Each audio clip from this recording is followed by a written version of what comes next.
পুলিশে বসে হোক, অন্য কোথাও বসে হোক, যদি সেই জফতারির সাথে স্পিরিটের সাথে বিন্দুমাত্র বিশ্বাসঘাতকতা করার চেষ্টা করে তাকে সমূলে উৎপাদিত করতে হবে।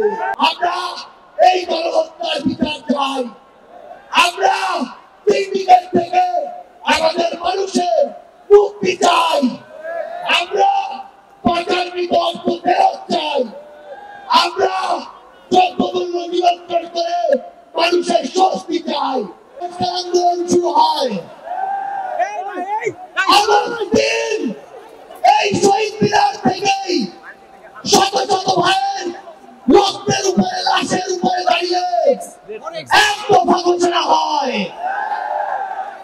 আগস্ট 5 এই আগস্ট 5-এই বাংলাদেশের ছাত্র জনতার ঐক্যবদ্ধ লড়াইয়ে খুনি হাসিনা দেশ থেকে পালিয়ে যায়। ওই জুন 5 থেকে আগস্ট 5-এর যে লড়াই, সে লড়াই কি শেষ হয়ে গিয়েছে? আমাদের সংগ্রাম কি শেষ? আমাদের সামনে এখনো খুনিরা, খুনিদের দোসররা এখন উন্মুক্ত ভাবে চলাফেরা করে। তারা আমাদের ভাইদের হত্যা করেছে ওই ছাত্রলীগ, যুবলীগ, আওয়ামী লীগের সন্ত্রাসীরা। তারা এখনো বিভিন্ন দিক থেকে আমাদেরকে দেখে আর মুচকি হাসে। এই খুনিদের বিচার হতে হবে কিনা? আমার যারা আহত যোদ্ধা রয়েছে, শহীদ পরিবার রয়েছে, তাদের এই খুনের বিচার হতে হবে কিনা? আমরা অবিলম্বে অন্তর্বর্তীকালীন সরকারকে একটি আহ্বান জানাতে চাই।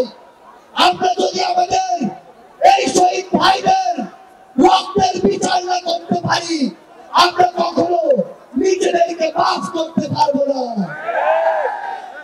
আমরা স্পষ্ট করে একটি কথা বলতে চাই, অন্তর্বর্তীকালীন সরকার এখনো যেই জায়গায় আটকে আছে, আমাদের সিন্ডিকেট গুলো ভাবতে হবে। এখনো কেন আমরা শুনবো এক হাত থেকে আরেক হাতে সিন্ডিকেট দিয়েছে? তাহলে আপনারা আপনাদের জায়গা থেকে কি অ্যাকশন নিচ্ছেন? এক হাত থেকে যদি আরেক হাতে সিন্ডিকেট যায়, তাহলে সেই হাত আপনারা ভেঙে দিচ্ছেন না কেন? আমরা অন্তর্বর্তীকালীন সরকারকে আরেকটি স্পষ্ট আহ্বান জানাতে চাই।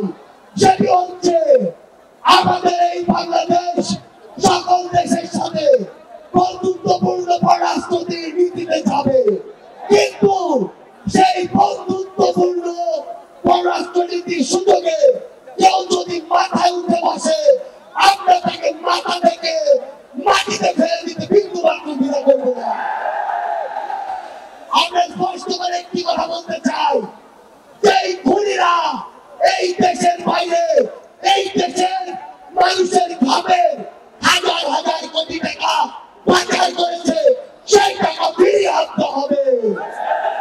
আমরা স্পষ্ট করে বলতে চাই, ওই গোপালগঞ্জে যেই খুনির দোসররা এখনো ঘাপটি মেরে আছে, তাদেরকে আইনের আওতায় বিচার করতে হবে।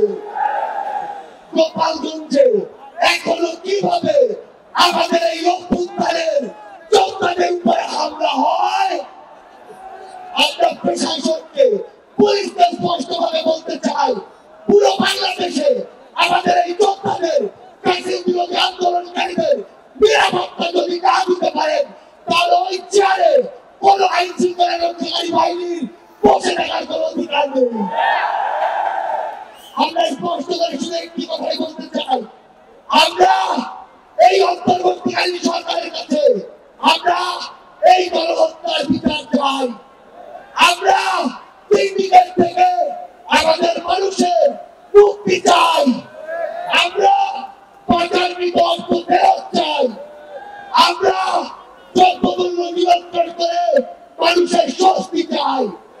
আমরা আহত যোদ্ধাদের সুচিকিৎসা চাই। পরিশেষে শুধু একটি কথাই বলবো, সেই শব্দ দিয়ে এত মানুষ রক্ত দিয়েছে, এত মানুষ জীবন দিয়েছে, যে কেউ সেই সচিবালয়ে বসে হোক, পুলিশে বসে হোক, অন্য কোথাও বসো, যদি সেই